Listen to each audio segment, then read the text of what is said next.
महाराष्ट्र टाइम्सच्या मटाकट्टावर आपलं स्वागत.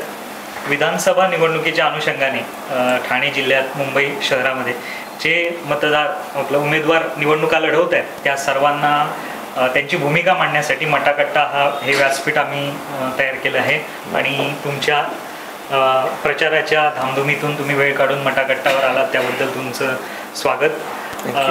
महाराष्ट्र टाइम्सच्या प्रथा आणि परंपरेप्रमाणे मास्टर हेडवरचं गणपती आणि मठाचा दिवाळी अंक तुम्हाला विनीत जांगळे आणि महेश गायकवाड देतील.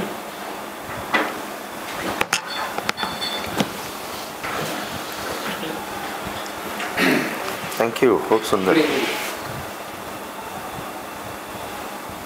Thank you so much.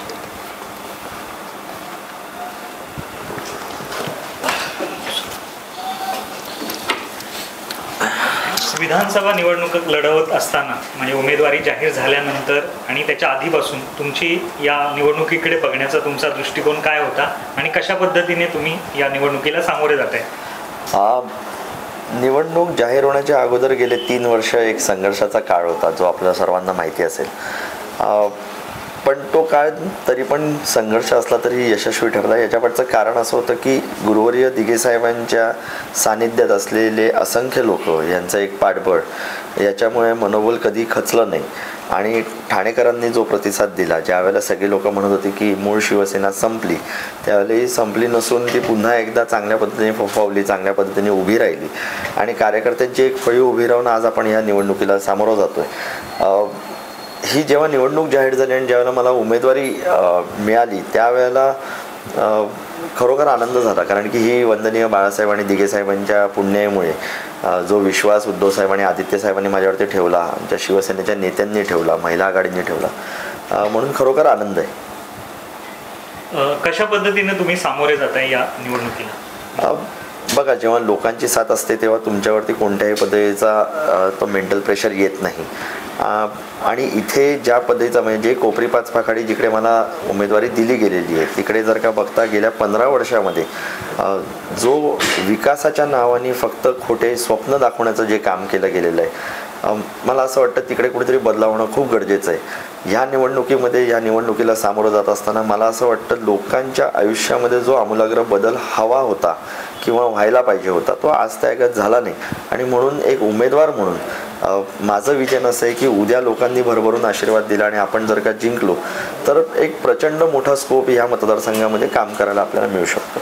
त्याचे सीएम आहेत, एवढा मोठा फेस आहेत आणि तुम्ही एक साध्या पहिल्यांदा मैदानात आहे, तर तुम्ही हे कसं बघत आहे? कसं फेस तुम्हाला मेहनत करावं लागेल? बघा, सीएम असो किंवा एखादा नेता असो, आमदार खासदार असो, कोणी असो किंवा मी तरी असलो तरी ह्या व्यक्तींना सर्वसामान्य कार्यकर्त्यापासून नेत्यापर्यंत घेऊन जाणारे हे सर्वसामान्य जनता असते.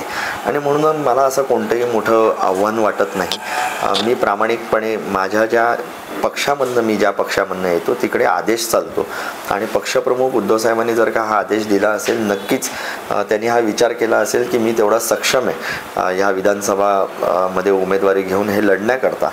राहिली गोष्ट, ज्या वेळेला तुम्हाला हे दिसून येतं की सीएम असून सुद्धाही त्यांनी तो विकास त्या विधानसभा क्षेत्राचा केला नाही, त्यावेळेला तुम्हाला ही एक भरारी मिळते की नक्कीच आपण इकडे काहीतरी लोकांच्या आयुष्यात बदलाव घडवू शकतो जो त्यांच्या आयुष्यात गेले 15-20 वर्षात झाला नाही. येणाऱ्या पुढच्या पिढीसाठी एक चांगलं काम करू शकतो अशी एक अपेक्षा. असं आहे की लोक म्हणतात की तुम्ही एवढं अग्रेसिव्ह नाही आहेत जेवढं झालं पाहिजे होतं, आंदोलन वगैरे नाही केलं आणि तुम्हाला असं काय वाटतं की जरा उशीर केला, आधीपासूनच हे केलं पाहिजे होतं? साहेब, आपण पत्रकार आहात. गेल्या 23 वर्षात म्हणजे दिघे साहेबांच्या पश्चात मला ॲज असा गॉडफादर म्हणून कोणीच मिळालं नाही. लोक असं म्हणतात की घराणेशाही नसावी, की माझ्या बाबतीत तसंच घडलं आहे आणि मला ती नको आहे. पण कारण की मी जेव्हा दिघे साहेब गेले त्यांच्या पश्चात मी स्वतः कॉर्पोरेट सर्व्हिसेसमध्ये होतो. ठाण्यातील अंतर्गत राजकारणामध्ये ज्यावेळेला दिघे साहेबांचे फोटो कमी झाले त्यावेळेला मी माझ्या प्रतिष्ठानाच्या माध्यमातून काम केलं. मी ठाणे जिल्ह्याच्या, पालघर जिल्ह्याच्या ग्रामीण भागात काम केलं. मी युवा सेनेचं काम करत असताना मी एक निरीक्षक म्हणून तिकडे मला युवा सेनेमध्ये पद होतं. हे सगळं करत असताना अनेक ठिकाणी आंदोलनं झाली, उपक्रम झाले, पण फक्त ॲग्रेसिव्ह होणं म्हणजे नेता बनणं किंवा म्हणजे तुम्ही काहीतरी काम करताय असं होत नाही. माझ्या विरोधात जाऊन जे लोक आत्ता उभी आहे ते ॲग्रेसिव्ह होऊन त्यांनी काय केलं आहे, त्यांनी कुठचा बदलाव आणला आहे लोकांमध्ये, त्यांच्या आयुष्यात काय बदल घडला आहे, त्यांनी असा कोणता मोठा विकास केला ॲग्रेसिव्ह होऊन, हे आपल्याला दिसून येतं. नुसतं ॲग्रेशन नको त्या ठिकाणी वापरून काही होत नाही. त्याच्यामधनं फक्त तुम्ही तुमची एक आयडेंटिटी किंवा इमेज ब्रँडिंग करण्याचा जो एक पोकळ प्रयत्न असतो तो तुम्ही करता. तुम्हाला वैचारिक दृष्टिकोनातनं काम केलं पाहिजे. आणि जेव्हा राजकारणामध्ये असतं तेव्हा येणारी जी ही पुढची पिढी आहे ती अभ्यासू आहे, ती नवीन टेक्नॉलॉजीमध्ये काम करते. जुनं राजकारण खूप वेगळं होतं, नवीन राजकारण खूप वेगळं आहे. म्हणून मला असं वाटतं की आपण लोकांच्या आणि खऱ्या अर्थाने जेव्हा आपण डेव्हलपमेंट म्हणतो त्या डेव्हलपमेंटच्या अनुषंगाने काम केलं पाहिजे, नुसतं ॲग्रेशन राहून चालत नाही. 30 वर्षापूर्वी ज्या शिवसेना फुटली, म्हणजे 2 शिवसेना झाला, त्याच्यानंतर तुम्ही थोडंसं म्हणजे ह्या शिवसेनेमध्ये आला आणि तुम्हाला जिल्हा प्रमुख पदही मिळालं. यापूर्वी असं काय तुमचं म्हणजे जास्त असं कुठे दिसत नव्हतं, ते काय कारण म्हणजे नाही? कारण की मी शहरी भागामध्ये कधीच नव्हतो. 2010मध्ये जेव्हा माझा प्रवेश झाला तेव्हा मला स्थानिक पातळीवरती मला वरनं असं सांगण्यात आलेलं आहे की मी पूर्ण ठाणे आणि पालघर जिल्ह्याचं नेतृत्व करणार आहे युवा सेनेचं. पण मला 2010 साली जेव्हा माझा प्रवेश झाला मला पद मिळालं 2012 साली. हे काय राजकारण घडलं हे अजूनपर्यंत प्रश्नचिन्ह आहे. जेव्हा मला 2012 साली पद मिळालं ते देखील मिळालं ग्रामीणचं, कोणत्याच शहरी भागाचं नाही. ह्याच्यावरती पण काय राजकारण आहे हे पण आपल्याला उत्तर शोधलं पाहिजे. बरं, जेव्हा मिळालं तेव्हा सक्षमपणे आणि अतिशय चांगल्या पद्धतीने तिकडे घडी बसवण्याचं काम या युवा सेनेचं, अनेक उपक्रम, आंदोलनं सगळ्यांना एकत्रित घेऊन ज्या पद्धतीने संघटनात्मक बांधणी पाहिजे ती सगळी केली गेली. पण वयाच्या 36व्या वर्षी म्हणजे 2016 साली 36व्या वर्षी आपण युवा सेनेचं नेतृत्व करायचं का? आणि मग जर का ते करायचं मग पाठच्या येणाऱ्या तरुणांनी जो युवा खऱ्या अर्थाने म्हटला जातो मग त्यांनी काय करावं? आणि म्हणून मी त्या पदाचा राजीनामा दिला. आणि माझी अपेक्षा हीच होती की मला पॅरेंट बॉडीमध्ये मुख्य प्रवाहामध्ये येऊन मला काम करायचं होतं, मग ती कोणतीही जबाबदारी असेल, पण ती दिली गेली नाही स्थानिक पातळीवर. सो हे सगळं जर का राजकारण घडत असेल त्याच्यावरनं कोणाला काय अर्थ लावायचे ते लावू शकतात. दरम्यानच्या काळात ज्या वेळेला तुमचा तो प्रवास तेव्हा तिथे थांबला, तर त्याच वेळेला तुम्ही पक्षश्रेष्ठींकडे म्हणजे मातोश्रीकडे संपर्क साधला नाही अशी ही चर्चा असते. आणि आत्ता ज्या वेळेला पक्षीय फूट झाल्याच्या नंतर तुम्ही मातोश्रीला अप्रोच झाला, तर त्या आरोपांकडे कसं पाहता? ज्यावेळेला पक्षीय फूट झाली त्यावेळेला मी मातोश्रीला जाण्याच्या अगोदर मी पहिल्यांदी हे बघितलं की ही जी मंडळी जी गेलेली आहे ती काय विषयावरती गेलेली आहे. ज्या वेळेला त्यांनी दिघे साहेबांच्या बाबतीतल्या गोष्टी बोलायला लागले आणि खोट्या पद्धतीने सगळ्या गोष्टी दाखवायला लागले, जे दिघे साहेबांनी उभ्या आयुष्यात केलं नाही, त्यावेळेला मी जाऊन सेनाभवनच्या खालती म्हणजे सेनाभवनला मी गेलेलो उद्धव साहेबांना भेटायला आणि हे सांगायला की काही झालं तरी मी तुमच्याबरोबर आहे. पण ते त्यावेळेला वर्षावरती होते आणि सगळ्या घडामोडी होत होत्या. आणि त्यावेळेला खालती येऊन मी मीडियाला स्टेटमेंट दिले जेव्हा मीडियाने मला विचारलेलं. त्याच्यानंतर हे ठरलेलं किंवा मला ह्याच जी मूळ शिवसेना आहे, जी बाळासाहेब त्याचे फाउंडर होते, जिकडे दिघे साहेबांनी उभं आयुष्य घालवलं, सो मी त्या तत्वांच्या पलीकडे जाऊन काम करण्याचं कधी विचार नाही केला, विचार करणारही नाही. आणि म्हणून मी असं ठरवलं या मूलभूत शिवसेनेवर आपण राहू आणि पुढचा प्रवास आपला इथनंच सुरुवात झालेली आहे तो शेवटपर्यंत तिकडेच ठेवू. मनोज शिंदे यांनी जे बंडखोरी केली आहे अपक्ष अर्ज भरलेला, तर तुम्हाला काय वाटतं बंडखोरी मागे कोण आहे आणि याचा फटका तुम्हाला किती बसेल? नाही, मला वाटत नाही की बघा, मनोज शिंदे साहेब हे अनेक वर्ष ह्या राजकारणामध्ये आहेत. एखादा व्यक्ती जो एवढ्या वर्ष असतो कदाचित त्याची इच्छा असू शकते, प्रत्येकाची इच्छा असू शकते एक आमदारकी किंवा खासदारकी लढवण्याची. पण पक्षामध्ये असताना जर का महाविकास आघाडीच्या दृष्टिकोनातनं ती पर्टिक्युलर सीट जर का दुसऱ्या मित्रपक्षाला गेली असेल तर प्रत्येक पक्षातल्या कार्यकर्त्याचं काम आहे की ते त्यांच्या वरिष्ठांनी जी आदेश दिलेला आहे तो पाळण्याचा. त्यांनी तो पाळला नाही, त्यांनी त्यांचं ठरवलं आणि त्यांनी ती बंडखोरी केली. मला कुठेही असं वाटत नाही की त्यांनी बंडखोरी केली म्हणून माझ्या मतांमध्ये कुठेही फरक पडेल. कारण की ही सगळी मंडळी अनेक वर्ष या राजकारणात आहेत आणि ही राजकारणात असून किंवा अनेक पदं भूषवल्यानंतर देखील जर का कोपरी पाचपाकाडीमधील नागरिकांना मूलभूत सुविधा मिळू नाही शकल्या, आता नागरिकांना ठरवायचं की त्यांना कोण हवं आहे. जर का 15-20 वर्ष सलग हे लोक वेगवेगळे पदं उपभोगतायत पण ज्या मूलभूत सुविधा जर का तुम्ही लोकांना देऊ नाही शकलात, तिकडे तुम्ही विकास घडवू नाही शकलात, तिथल्या तरुणांना तुम्ही रोजगार देऊ नाही शकलात, मग याचा अर्थ कोणी काय काढावा आणि नागरिकांनी काय ठरवावं हे नागरिकांपर्यंत. तुमचं नाव जेव्हा डिक्लेअर झालं ते झालं की तिघे नावाचं ट्रम्प कार्ड समोर ठेवलं आहे आणि असं पण आरोप आहे की तुम्ही जेव्हा जातात लोकांकडे भावनिक आव्हान जास्त करतात, भावनिक मुद्द्यावर इलेक्शनमध्ये तुम्ही हे करत आहे. माझी विनंती आपल्याला अशी आहे की आपल्या एखाद्या पत्रकाराला, एखाद्या रिपोर्टरला माझ्यावर आपण सगळीकडे पाठवाल. भावनिक हे लोक होतात आणि मी देखील त्यांच्यावर भावनात्मक होतो. याच्यावरचं कारण असं आहे की आडनावच दिघे आणि त्या दिघे नावाप्रती असलेली आत्मीयता, आपुलकी, प्रेम हे सर्वसामान्य ठाणेकर जनतेमध्ये आहे. तब्बल 23 वर्षानंतर अशी संधी मला चालून येणं, तर लोक देखील गैरवरून आहेत. लोकांना देखील असं वाटतं की परत एकदा आपला माणूस येतोय का, कारण की त्यांनी जे दिघे साहेबांबरोबर अनेक वर्ष घालवलेली आहेत असे असंख्य लोक आहेत आणि म्हणून त्यांना असं वाटतं की आपल्या घरातली व्यक्तीला ही उमेदवारी मिळालेली आहे. म्हणून अनेक लोक अशी भावनिक होतात. पण ते भावनिक होत असताना मी जिकडे प्रचाराला जातोय तिकडे त्यांची वस्तुस्थिती काय आहे, ते एवढ्या वर्ष कसं काय तिकडे वास्तव्य करतायत, त्यांना काय कुठच्या गोष्टींचा संघर्ष करावा लागतो आणि येणाऱ्या पुढच्या काळामध्ये म्हणजे ही निवडणूक झाल्यावरती जर का जास्तीत जास्त मतांनी जर का मी जिंकू शकलो आणि मी जिंकलो तर पुढील 5 वर्षामध्ये मला त्यांच्यासाठी काय करायचं आहे आणि तो संघर्ष त्यांच्या पुढच्या येणाऱ्या पिढीला होऊ नये याच्यासाठी काय प्रयास घ्यायचा आहे, या दृष्टिकोनातनं हे कॅम्पेनिंग चाललेलं आहे. या दृष्टिकोनातनं लोकांकडे हा अप्रोच आहे. सध्या निवडणूक जेव्हा कोपरी पाचपाखाडी मतदारसंघाची आपण पाहतो तर एकीकडे मुख्यमंत्री एकनाथ शिंदे विरुद्ध तुमचा सामना आहे. गेले 20 वर्ष मुख्यमंत्री 3 टर्म सलग तिथे काम पाहत आहे. अनेकदा असाही आरोप होतो की मुख्यमंत्र्यांचा तो म्हणजे बालेकिल्ला आहे असं सांगितलं जातं. तुम्ही या गोष्टींकडे कसं पाहता की तो बालेकिल्ला भेदण्यासाठी तुमची व्यूहरचना कशी असेल? नाही बघा, भेदण्यासाठी ह्याच्यापेक्षा आपण 2 गोष्टी ह्याच्यामध्ये बघूया. एक तर प्रत्येक वेळेला मला असं विचारतं मुख्यमंत्र्यांच्या समोर जातं, मुख्यमंत्र्यांच्या समोर जातं. मुख्यमंत्र्यांचा बालेकिल्ला आहे. मुख्यमंत्री हे महाराष्ट्र राज्याचे आहेत. हे मुख्यमंत्री झाल्यानंतर इथल्या शेतकऱ्यांच्या आत्महत्या थांबल्या का? नाही. महागाईवरती ह्याने काय करू शकले का? तेही नाही. रोजगाराच्या बाबतीत काही करू शकले का? तर तसंही नाही.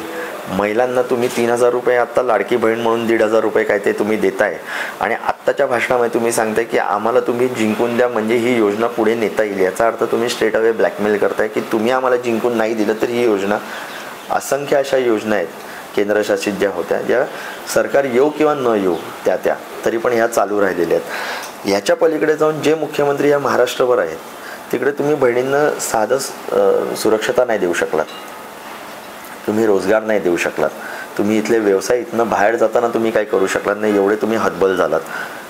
हे महाराष्ट्राचं झालं. पण कोपरी पाचपाखाडी असतात जर का तुम्ही बघायला गेलात तर कोपरी पाचपाखाडीमध्ये तुम्ही म्हणताय मुख्यमंत्र्यांचा बालेकिल्ला, मग का म्हणून गेल्या 23 वर्षामध्ये रोजगारांची हमी तुम्ही देऊ नाही शकलात? का म्हणून तिथल्या तरुणांना मुंबई आणि नवी मुंबई गाठावं लागतं जेव्हा इकडे IT पार्क आहे? का म्हणून ही एशिया खंडातली जी सर्वात मोठी MIDC आहे तिकडे या इंडस्ट्रीज बंद होत होत्या तेव्हा त्या बंद होऊ नये म्हणून कोणतीही उपाययोजना केली? तिकडे आज डम्पिंगचा खूप मोठा प्रॉब्लेम आहे. आज डम्पिंगमुळे तिकडे आंदोलनं झाली, लोकांच्या जीवाला आरोग्याला धोका चाललेला आहे. त्याच्यावरती का म्हणून कोणताही त्या प्रकल्प एखादा आणता, त्याच्यावरती आपण काय करणार, काय नाही करणार, कशा पद्धतीची प्रक्रिया त्याच्यावरती केली पाहिजे जेणेकरून लोकांना जीवितहानी होऊ नये याची कुठे तुम्ही दक्षता घेतली आहे का? तुमच्याकडे मूलभूत सुविधा पाण्यासारखी गोष्ट ही सावरकर नगरसारख्या म्हाडा वसाहतीमध्ये अनेक असंख्य प्रॉब्लेम आहेत. CP तलाव असेल, रामनगर असेल, अनेक वागळे इस्टेट, किसन नगर असेल, क्लस्टर तुम्ही बोलत गेलात. 3, 4, 5 वेळा उद्घाटनं केलीत. आजही लोकांना हक्काची घरं मिळणार की नाही याची शाश्वती नाही. असे खूपसे असे गोष्टींना लोक झुंजतायत, संघर्ष करतायत आणि तुम्ही त्यांना विश्वासात घेऊन एकही गोष्ट करू नाही शकलात. माझं लोकांना आव्हान आहे, आम्हाला पत्रकारांना आव्हान आहे की गेल्या 22 वर्षामध्ये एखादा असा ठोस प्रकल्प या ठाणे कोपरी पाचपाखाडीमध्ये त्यांनी दाखवून द्यावा जो त्यांनी केलेला आहे किंवा आणलेला आहे. नुसते रस्ते मोठे केले म्हणजे आम्ही विकास करतोय का? रस्त्याचे सुशोभीकरण केलं म्हणजे विकास आहे का? भिंतींना कलर पेंटिंग केलं म्हणजे विकास आहे का? स्मार्ट सिटीच्या अंतर्गत तुम्ही 2,000 कोटी रुपये, 3,000 कोटी रुपये, जे काही कोटी हजारो कोटी रुपये आले ते गेले कुठे? म्हणजे ह्याच्यामध्ये ठराविक लोकच स्मार्ट झाली, बाकीची लोक जशी आहेत ते तशाच संघर्ष करतात आणि अत्यंत दुर्दैव आहे.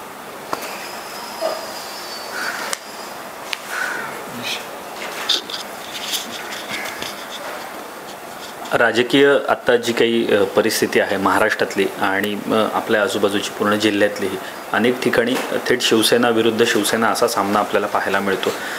मूळ शिवसैनिक किंवा आता दुभंगलेला शिवसैनिक अशी परिस्थिती आहे. कोपरी पाचपाखाडीत पाहायला गेलं तर पक्षीय ताकद ही निश्चितच आपल्याला दिसते की मुख्यमंत्री एकनाथ शिंदे यांच्यासोबत आहे. त्या भागामध्ये आपले कार्यकर्ते आणि पदाधिकाऱ्यांचं जाळं निश्चित तेवढं आहे, नेटवर्क आहे, त्यांना टक्कर देण्यात. प्रत्येक विभागामध्ये आमचे कार्यकर्ते आहेत. त्याहून चांगली गोष्ट एक घडलेली आहे की महाविकास आघाडी म्हणून आमचे जे मित्रपक्ष आहेत, मग ते काँग्रेस असेल, राष्ट्रवादी असेल, समाजवादी पार्टी असेल, आप असेल, धर्मराज्य पक्ष, संभाजी ब्रिगेड, ह्यांचे कार्यकर्ते, ह्यांचे महिला आघाडी, ह्यांचे युवक हे सगळे एकत्रित राहून काम करतात. म्हणजे सकाळी 10 ते रात्री 10पर्यंत ज्या पद्धतीने मी लोकांच्या दारोदारी फिरतोय, दिवसातले जवळपास 20 ते 22 किलोमीटर मी कव्हर करतो, पण हे एका विभागामध्ये होत असताना इतर विभागांमध्ये इतर आमचे सगळे कार्यकर्ते आणि पक्षाचे पदाधिकारी हे घराघरापर्यंत जात आहे. डोर टू डोर प्रचार चाललेला आहे. सो मला असं वाटतं खूप चांगल्या पद्धतीचा प्रचार चाललेला आहे आणि लोकांना कुठेतरी हे समजून येत आहे की बाबा हा बदल घडवणं खूप गरजेचं आहे. अनेक जण दबक्या आवाजात बोलत आहेत, तर कितीतरी जण समोरनं येऊन बोलत आहेत. लोकांना आज ते अगत आमदारकीचा उमेदवार हा घराघरापर्यंत पोचला नव्हता. एखाद्या नगरसेवकाच्या निवडणुकीला जाणं गोष्ट वेगळी, पण आमदारकीचा एरिया मोठा असल्याने लोक तिथपर्यंत उमेदवार पोचत नाही, पण तो पोचण्याचा प्रयास आमच्याकडनं चाललेला आहे आणि अतिशय चांगल्या पद्धतीने ही कॅम्पेन चाललेली आहे. मनसेने कॅन्डिडेट दिले बाकीच्या 3 ठिकाणी, तुमच्या समोर मनसेचा कॅन्डिडेट नाही, तर हे काय म्हणजे मनसेने कॅन्डिडेट दिले असते तर तुमच्या समोरच्या कॅन्डिडेटला लॉस झाला असतं, नुकसान झालं आणि तुम्हाला फायदा झाला असता? नाही, बघा कसं आहे, मनसेने काय करावं काय नाही हा मनसेचा प्रश्न आहे. पण मला असं वाटतं की मनसेची जरी पदाधिकारी किंवा कार्यकर्ते तिकडे जरी त्यांचा उमेदवार नसला तरी त्यांच्या विवेकबुद्धीला जागून ते योग्य त्या उमेदवाराला मतदान करतील एवढं नक्की. राहिली गोष्ट तिथे इतर पण म्हणजे माझे जे विरोधक आहेत त्यांचे देखील पदाधिकारी, यांना देखील काही पदाधिकारी दबावामुळे गेलेले आहेत, काही पदाधिकारी अडचणीमुळे गेलेले आहेत. आमच्या देखील पदाधिकाऱ्यांवरती मी झालीच गेल्या 3-4 दिवसाअगोदर एक प्रेस कॉन्फरन्स घेतली जिकडे माझ्या काही पदाधिकाऱ्यांना देखील फोनाफोनी होते. त्यांना देखील खूप चांगल्या भाषेत सांगितलं जातं की बाबा कशाला काम करताय. सो मी तर असं सांगितलं आहे की लोकांपर्यंत जेव्हा एखादा उमेदवार पोचतो तेव्हा लोकांना माहिती असतं की कुठचा उमेदवार योग्य की अयोग्य. आणि जेव्हा विरोधकांच्या बाबतीत बोलण्याचं जाईल, ज्यावेळेला त्यांनी काही घडवलंच नाही, त्याच्या बाबतीत लोकांना देखील विचार करण्याची एक पाळी येते जी यावेळेला आलेली. एकनाथ शिंदेला प्रोजेक्ट करण्यासाठी 2 फिल्म केले, पार्ट 1 पार्ट 2, आणि ते म्हणतात एक दिघेचे खरे वारसदार ते आहेत. तुम्हाला काय वाटतं कोण आहे खरं वारसदार? बघा, मी तर दिघे साहेबांच्या कालावधीपासनं असंख्य शिवसैनिक जे त्यांच्या सानिध्यात घडले, अनेक महिला ज्या त्यांच्याबरोबर त्यावेळेला होत्या, अनेक तरुण जे आत्ता एका चांगल्या एज ग्रुपमध्ये आलेले आणि जे संघटनात्मक चांगले बांधणे, मी प्रत्येकाला वारसदार समजतो. याच्यापाठचं कारण असं आहे, माझे आणि दिघे साहेबांचे संबंध हे रक्ताचे आहेत, ते राजकीय नाही. जे राजकीय संबंध आणि राजकीय वारसदारांच्या दृष्टिकोनामुळे प्रत्येकजण आपापल्या परिस्थितीने सांगाने ते जे दिघे साहेबांनी कार्य केलं त्याचा आपण खारीचा वाटा जरी उचलू शकलो आणि समाजामध्ये एक चांगलं काम करू शकलो, या नैतिकतेने प्रत्येकजण काम करत आहे. आणि त्या पद्धतीचे संस्कार दिघे साहेबांनी घडवलेले आहेत. जे धर्मवीर 1, जे धर्मवीर 2 मध्ये दाखवलं गेलं, धर्मवीर 1 जेव्हा आला तेव्हा मला स्वतःला आनंद झालेला की दिघे साहेबांवरती काहीतरी एक चांगलं त्यांचं जीवनपट रेखाटलं जातं आहे, लोकांना बघता येईल, येणाऱ्या पुढच्या पिढीला बघता येईल. पण ज्यावेळेला मी हे बघितलं की तो पिक्चरच खोटा निघाला, त्याच्यामध्ये असलेली स्टोरी खोटी आहे, त्याच्यामध्ये दाखवण्याचं प्रोजेक्शन वेगळं आहे. दिघे साहेबांवरती तुम्ही धर्मवीर काढता त्या नावाने आणि धर्मवीरांच्या बाबतीत फक्त इंटरव्हलपर्यंत दाखवता आणि नंतर पुढचं स्वतःचं दाखवता. याच्यामधनं लोक हुशार आहेत, लोकांना कळतं की तुम्ही किती खरं दाखवता आणि किती खोटं. म्हणून लोक या पिक्चर किंवा या अशा पद्धतीच्या भूलथापांना कुठेही बळी पडणार नाही. धर्मवीर 1 आल्यानंतर धर्मवीर 2 मध्ये तुम्ही हिंदुत्वाची व्याख्या सांगायला गेलात. हिंदुत्व एवढं संकुचित नाही, हिंदुत्व खूप व्यापक आहे. आपण बघितलं असेल की दिघे साहेबांनी उभ्या आयुष्यामध्ये सर्व जातीपातीच्या, सर्व धर्मांच्या लोकांना घेऊन एक चांगल्या पद्धतीचं ठाणे बनवण्याचा प्रयास केलेला. म्हणून मला असं वाटतं की ह्यांनी जी स्टोरी सांगायला जी धर्मवीर 1 आणि 2 सांगितलेली आहे अतिशय भंपक आहे आणि लोक आणि येणारी पुढची पिढी देखील याच्यावरती विश्वास ठेवणार नाही. ह्यांच्यासारख्या अजून असे काही खोटे पिक्चर हे लोक काढायला जातील, पण लोक ह्यांच्यावरती बिलकुल विश्वास ठेवणार नाही. लोकांना जे दिघे साहेब माहिती आहेत त्या अनुषंगाने लोक पुढच्या गोष्टी चालतात. निवडणुकांचं जेव्हा जागा वाटप सुरू होतं तर त्यावेळी असं होतं की ठाणे शहर त्याच्यामध्ये तुम्ही इंटरेस्टेड होतात असं चर्चा होती आणि तुम्हाला डायरेक्ट कोपरी पाचवागणी, तर त्यामुळे तुमच्यामध्ये किंवा काय तुम्हाला कसं डिफिकल्ट गेलं जाते हे सोपं जाणार आहे. आणि त्यालाच एक जोडून प्रश्न एकत्रच उत्तर मिळेल. कोपरी पाचपागाडीतून तुमचे युवासेना प्रमुख स्वतः आदित्य ठाकरे उभे राहणार अशी चर्चा सुरुवातीपासून होती, तर ती नेमकी का कुठे खंडित झाली? तो उमेदवार घोषित करायला पक्षालाही उशीर लागला, त्याच्यामागे काही वेगळं काही कारण होतं का? दोन्ही प्रश्नांचं उत्तर देतो. पहिली गोष्ट म्हणजे ठाणे शहरमधनं मी इच्छुक होतो का, तर नक्कीच इच्छुक होतो. याच्याकडचं कारण असं आहे की अनेक वर्ष मी ठाण्यामध्ये माझा संपर्क आहे, माझ्या स्वतःच्या जातीची काही चांगली मतं आहेत. सो ह्या अनुषंगाने माझा एक विचार झाला की आपण ठाणे शहर लढवू. पण ज्या माझ्या वरिष्ठांना जेव्हा वाटतं की माझी सक्षमता ह्याहून पलीकडची आहे किंवा मी चांगल्या पद्धतीने एखाद्या ठिकाणी मला जरी जिकडे संघर्ष करता येईल, जिकडे चांगल्या पद्धतीने मला काम करता येईल, तर माझ्यावरती जी जबाबदारी आली, तो आदेश आला, तो माझ्यावरती मला असं वाटतं तो अंतिम आहे. आणि एक सैनिक म्हणून माझ्या पक्षप्रमुखांचा आदेश पाळणं हे माझं कर्तव्य आहे. हा एक. दुसरी गोष्ट अशी आहे की तुम्ही आदित्य साहेबांच्या बाबतीत बोललात. माझ्यासारखे सैनिक इकडे असताना आदित्य साहेबांना जर काही यावं लागत असेल तर ह्याच्यासारखं दुर्दैव आमच्यासारख्या सैनिकांचं काही नसेल. ते ऑलरेडी वरईला आमदार आहेत. त्यांनी तिकडे त्या पद्धतीने चांगलं काम केलेलं आहे. अनेक वर्ष ते काम करत आहेत आणि अनेक प्रकल्प असे आहेत जे आत्ता एका टप्प्यापर्यंत पोचलेले आणि ते पूर्णत्वात आणायचे आहेत. सो त्या अनुषंगाने त्यांचं काम चाललेलं आहे. ठाण्यामध्ये मी असेल, आमचे नेते विचारे साहेब असतील, तिकडे मणेरा साहेब असतील, हे जेव्हा ह्या इकडे चांगल्या पद्धतीची बांधणी करू शकतात, 3 वर्षामध्ये ही संघटना पुन्हा एकदा शून्यातनं उभी करू शकतात. आमच्याकडे ना नगरसेवक ना आमदार हे काही नसताना देखील जर काय ह्या पक्षाची बांधणी एवढ्या चांगल्या पद्धतीने होऊ शकते, मग इथल्या पदाधिकाऱ्यांना का म्हणून उमेदवारी देऊ नये? आणि ते उमेदवार तयार असतील तर आमची तयारी होती आणि त्या अनुषंगाने आम्ही लढतोय. इथे उमेदवार देण्यात आलेले आहेत, पण कुठेतरी असाही आरोप होतोय की उद्धव ठाकरेंची सभा एक अखेरच्या टप्प्यात आहे. कोणताही मोठा नेता जो लोकसभेच्या काळामध्ये या ठिकाणी प्रचाराला आला होता तो अद्याप आलेला नाही आहे. आदित्य ठाकरेंचा एखादा रोड शो किंवा सभा झालेली नाही, तर याकडे तुम्ही कसं पाहता? बघा, प्रत्येकजण आपापल्या विधानसभेमध्ये व्यस्त आहे. आदित्य साहेब स्वतः तिकडे लढवत आहेत. इथे मिळालेले दिवस हे खूप कमी आहेत आणि आमच्या सगळ्यांचं एकमत असं होतं की नेते तर येत राहतील ज्या ज्या वेळेला होईल, कारण की एक सभा उद्धव साहेबांची इकडे व्हायची आहे.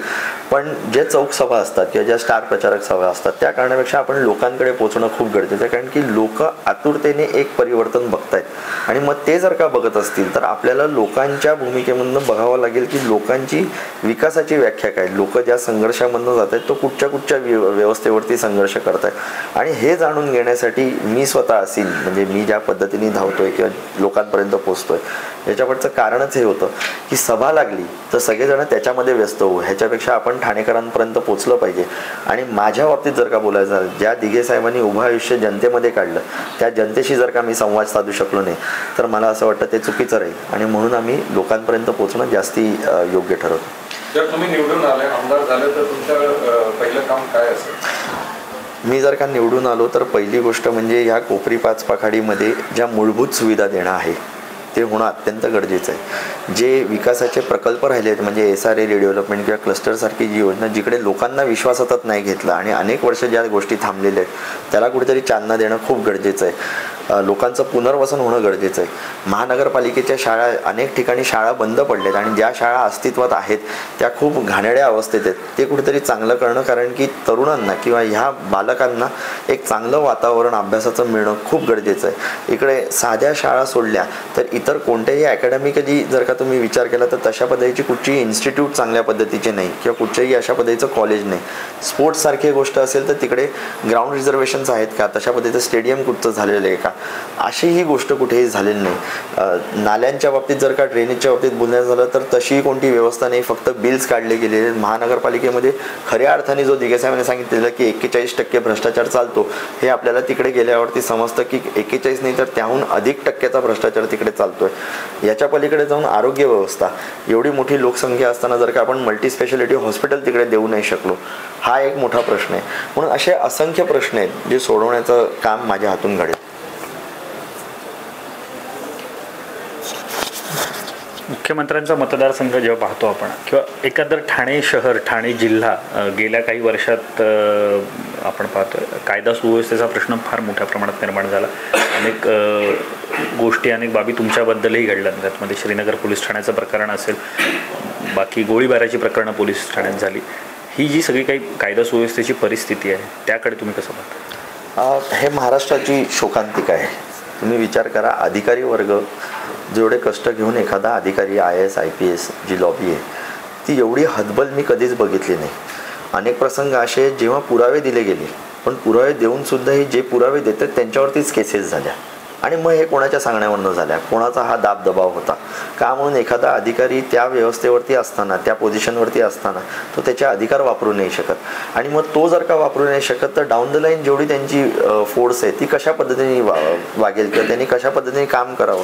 म्हणून मला असं वाटतं ह्या पोलीस अधिकाऱ्यांचे हात बळकट जर का करायचे असतील तर त्यांना कुठेतरी प्राधान्य देऊन, त्यांना कुठेतरी सूट देऊन त्यांचे जे अधिकार आहेत ते त्यांना वापरायला दिले पाहिजेत, जे दिले गेलेले नाही आहेत किंवा त्यांना अडकवण्यात आलेलं आहे, थांबवण्यात आलेलं आहे. अनेकांवरती खूप एक मोठं दबाव आपल्याला दिसून येतो वेळोवेळी. इथलं महानगरपालिकेचं आहे जे मी तुम्हाला सांगू इच्छितो की वेळोवेळी असं झालेलं आहे की महानगरपालिकेमध्ये भ्रष्टाचार हा खूप मोठा विषय, पण अधिकाऱ्यांना जर का त्यांचे अधिकार वापरायला दिले तर ह्या सगळ्या गोष्टी थांबणार नाही. म्हणून मला असं वाटतं की ह्यांना तशा पद्धतीने त्यांचे अधिकार वापरायला दिले गेले पाहिजे. गेल्या अनेक वर्षापासून शिवसेना भाजप युती होती, सरकारमध्ये पण होते. 2019ला महाविकास आघाडी अस्तित्वात आली. त्याच्यानंतर प्रताप सरनाईक यांनी उद्धव ठाकरेंना पत्र दिले की भाजपशी जोडून घ्या. तर तुमचं काय, भाजपशी जोडून घेतला असतं तर कदाचित शिवसेना फुटली नसती काय? नाही, आपण जर का बघाल तर वेळोवेळी उद्धव साहेब असतील, आदित्य साहेब असतील, यांच्या प्रत्येक इंटरव्ह्यूमधनं सांगितलेलं आहे की त्यावेळेला गोष्टी काय घडल्या. पण आत्ताचं म्हणजे अगोदरचं जे राजकारण होतं, म्हणजे जे अटल बिहारी वाजपेयी साहेबांचं असेल, अडवाणी साहेबांचं असेल, गडकरी साहेबांचं त्या म्हणजे आत्ता तर आहेच, प्रमोदजी मुंडे साहेब असतील, तुमचे गोपीनाथजी मुंडे साहेब असतील, ह्या सगळ्यांचं जर का आपण जर का बघितलं, प्रमोद महाजन साहेब असतील, एक वेगळी आत्मीयता आणि राजकारण जेवढ्यात तेवढं होतं. हे राजकारण कधी घरापर्यंत कोणाच्या आलं नाही, कधी कोणाच्या पोटावरती पाय देण्याचं काम झालं नाही, कधी खोट्या केसेसमध्ये अडकवणं झालं नाही आणि कधी कोणाला धमकवण्याचं झालं नाही. पण आत्ताचं जे राजकारण आहे ते दबावाचं आहे, ते षडयंत्राचं आहे आणि ते षडयंत्र खूप घाणेरड्या स्थितीला गेलेलं आपल्याला दिसून येतं. महाराष्ट्राचं राजकारण आणि ही संस्कृती कधीच नव्हती जी एवढ्या खालच्या स्तरापर्यंत गेलेली आहे. लोकांना तुम्ही धमकी देता, नोटिसेस पाठवता आणि ज्याच्यावरती तुम्ही आरोप करता भरसभेत, त्याला दुसऱ्या दिवशी तुम्ही तुमच्या पक्षात घेऊन त्याला मंत्री बनवता. मला असं वाटतं जर का अशा गोष्टी जर का चालत असतील तर अशा पक्षाबरोबर जावं का किंवा अशा पक्षाला लोकांनी देखील पाठिंबा द्यावा का, हा मोठा प्रश्न आहे. आणि म्हणूनच त्यावेळेला ज्या गोष्टी घडलेल्या की कोण खरं कोण खोटं हे ज्या त्या चार भिंतीत घडल्या, हे उद्धव साहेबांनी वेळोवेळी सांगितलेलं आहे की काय झालं. आणि म्हणून मला असं वाटतं आत्ताची जी महाविकास आघाडी चाललेली आहे ती खूप चांगल्या यशस्वी पद्धतीने एक चांगली वाटचाल करत आहे आणि त्या पद्धतीने हे पुढे जायला पाहिजे. माझा प्रश्न असा होता की भाजपशी जर जुळवून घेतले असतं तर शिवसेना फुटली असती नाही. म्हणूनच मी सांगितलं की भाजपशी जुळवून घ्यायचं की नाही हे वरिष्ठ नेते ठरवतात. पण त्यावेळेच्या ज्या काही गोष्टी झाल्या ज्या उद्धव साहेबांनी वेळोवेळी सांगितल्या, तुमच्याबरोबर असलेला मित्र जर का 25 वर्ष जो कोण बरोबर आहे तो जर का दुसऱ्या मिनिटाला त्याच्या मनासारखं नाही झालं आणि म्हणून जर का तुमचा घात करत असेल किंवा तुमच्या विरोधात जात असेल तर ते कितपत योग्य. आणि म्हणून मला असं वाटतं त्यांनी जे ठरवलेलं आहे वरिष्ठांनी ते योग्य. कोपरी पाचपाकडीमध्ये काही इच्छुक पण होते, म्हणजे शिवसेना बाळासाहेब ठाकरे पक्षाकडून, आणि तुमची तिथे उमेदवारी दिल्यानंतर त्यांच्यामध्ये नाराजी पसरली. तर त्यांचा कसा प्रतिसाद मिळतोय किंवा त्यांच्याशी कसं जुळवून घेताय तुम्ही? जे जे होते ते सगळे माझ्याबरोबर आहेत, ते चांगल्या पद्धतीचा प्रतिसाद देत आहेत, ते स्थानिक पातळीवरती देखील मदत करत आहेत. आणि आमच्याकडे मी ठरवून चालत नाही, आमच्याकडे पक्षश्रेष्ठी ठरवतात, पक्षप्रमुख ठरवतात. आणि त्यांनी जर का ठरवलं असेल तर आमच्या सैनिक म्हणून त्यांचं ते कर्तव्य आहे की दिलेल्या आदेशाचं पालन करणं, तेच पालन चाललेलं आहे. शेवटचा प्रश्न जाता जाता, कोपरी पाचपाकाडी मतदारसंघ म्हटलं की कोपरी पूल, नेहमी निवडणुका आल्या की कोपरी पूल, नवीन ठाणे स्टेशन आणि क्लस्टर, ह्या 3 मुद्द्यावर ही निवडणूक गेल्या अनेक वर्ष लढली जाते. त्यातला एक कोपरी पूल गेल्यावर काही वर्षांपूर्वी झाला, पण आजही क्लस्टर आणि नवीन ठाणे स्टेशन हे भिजत घोंगडे उपनगरी रेल्वेतल्या आपल्या प्रवाशांच्या खूप समस्या आहेत. तर ह्याकडे भविष्यात तुम्ही कसं पाहता? मी तुम्हाला तेच सांगतो की आता लोकांना ठरवण्याची वेळ आहे. ही निवडणूक जरी मी लढत असलो पहिल्यांदा तरी लोकांना हे ठरवायचं आहे की त्यांच्या ह्या सुविधा ज्या त्वरित मिळायला पाहिजे होत्या किंवा जे तुम्हाला कमिटमेंट दिली गेलेली, जी शाश्वती तुम्हाला एवढे अनेक वर्ष दिली जात आहे ती कुठेतरी पूर्वत्वात आणलेली आहे का, की फक्त निवडणुकीपुरत्या तुम्हाला स्वप्न दाखवली गेली, तुम्ही त्याच्यामध्ये वाहवत गेलात, तुम्ही मतदान केलं, हा विश्वास ठेवून की आमच्या या सगळ्या गोष्टी होतील आणि आम्हाला एक सुखी जीवन जगायला मिळेल, तशा कोणत्याही गोष्टी घडल्या नाही. आणि म्हणून हे परिवर्तन करणं खूप गरजेचं आहे. लोकांना हे ठरवलं पाहिजे की पुढच्या 5 वर्षामध्ये पुन्हा एकदा जे आमचं 15 वर्ष अंधकारात गेलं तसे पुढच्या 5 वर्ष आणि त्याच्या पुढच्या 5 वर्ष जायचे की कुठेतरी हे परिवर्तन आणून एक नवीन संधी दिली गेली पाहिजे. आणि त्या नवीन संधी दिल्यावरती येणाऱ्या 5 वर्षामध्ये नक्कीच कायापालट होईल याची शाश्वती. तुम्हाला शुभेच्छा. थँक्यू.